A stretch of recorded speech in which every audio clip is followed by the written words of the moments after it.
দেশ জুড়ে চলছে নদী দখলের মহোৎসব। সীমানা অতিক্রম করে যে যার মতো দখল করছে নদীর বিভিন্ন পাড়।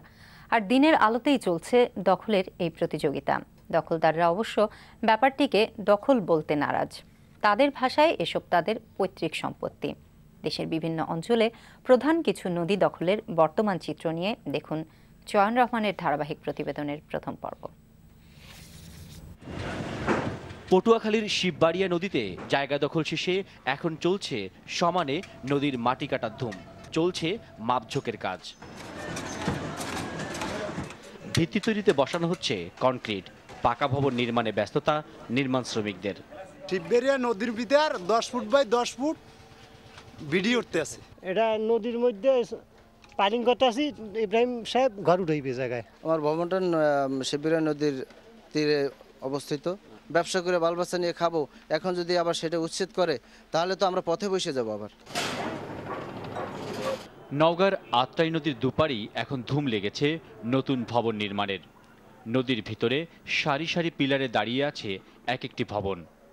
কোথাও কোথাও চলছে অবকাঠামো নির্মাণ শেষে ছাদ তৈরির কাজ।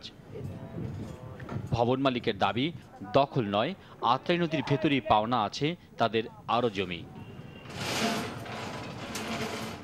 যে আমাদের পৈতৃক সম্পত্তি, যে এখান থেকে আরো 60 ফিট আছে আমার সামনে পেছনে। 60 ফিট।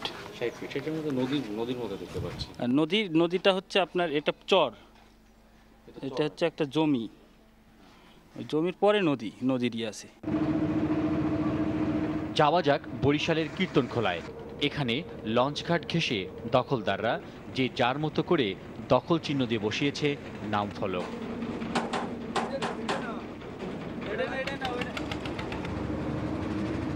কেউ বা আবার লম্বা প্রাচীর দিয়ে বসিয়েছে প্রধান ফটক।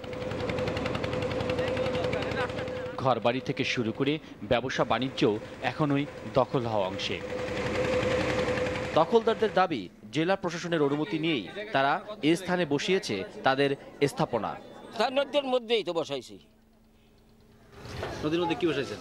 সামিল বসাইছি। আমি ডিসি অফিসে চাকরি করছি। আমি লিস আনছি। ডিসি, এডিসি, ডেপুটি কালেক্টর, এসিলেন্ট, সার্ভেয়ার, কানুনগো।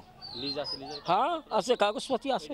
যদিও জেলা প্রশাসন থেকে বলা হয়েছে এ ধরনের অনুমতি দেয় না তারা। দখলদারদের এই অভিযোগ সত্য নয়। আমরা নদীর জায়গা কাউকে লিজ দেব না। বগুড়ায় গিয়ে দেখা গেল করতোয়ার অস্তিত্ব এখন সৌরশীর্ণ প্রবাহের মধ্যেই সীমিত দখলদারদের দখল দৌরাত্ম্যে। নদী মুখে যে যার মতো করে নির্মাণ করেছে ঘর। স্থানীয় কাঁচাবাজার সমিতি তো শহরে প্রবাহিত নদীর প্রায় অর্ধেক জায়গা দখল করে নির্মাণ করেছে বাজার।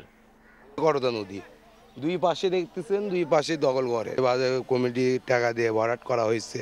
এদিকে কেউ কোনো চোখ দেয় না। এই জিনিসটা আমরা ভরাট করছি। নদী নদী নদী খুলনার ভৈরবের অনেক স্থানই চলে গেছে দখলদারের কবলে। তীর থেকে দৃষ্টি দিলে দেখা যায় নদীর ভিতরে বেশ কিছু অংশ জুড়ে রয়েছে দখলদারদের স্থাপনা। তাদের দাবি, এখনো বেশ কিছু জমি রয়েছে ভৈরবের ভিতরে। না, ও দুই একটা ইট হয়তো ছুটে গেছে, ওইটা নতুন লাগাইছে। দুই একটা দিয়েছে মানে ওই লোকজন বসার জন্য একটু সমান করছে। নদীর জায়গা আমরা নিই। এটা এখান থেকে আমাদের যে ভিতরে আরও জায়গা আছে আপনার প্রায় 50 ফিটের মতো, এবং সেদের তার রেকর্ডই হবে। দখলদারদের দৌরাত্ম্য থেকে রেহাই পাচ্ছে না নাটোরের বড়াল, কুমিল্লার গোমতী সহ দেশের অন্যান্য প্রধান নদীগুলো। আত্রাই নদীর প্রায় 60 ফুট ভিতরে এসে এ স্থানে নির্মাণ হচ্ছে একটি মার্কেট। এর ঠিক পাশেই 40 ফুট ভিতরে এসে তৈরি হচ্ছে একটি বসতবাড়ি নির্মাণের কাজ। আত্রাই সহ দেশের অন্যান্য অঞ্চলেও নদী দখলদাররা এভাবে মেতেছেন দখলের মহা উৎসবে।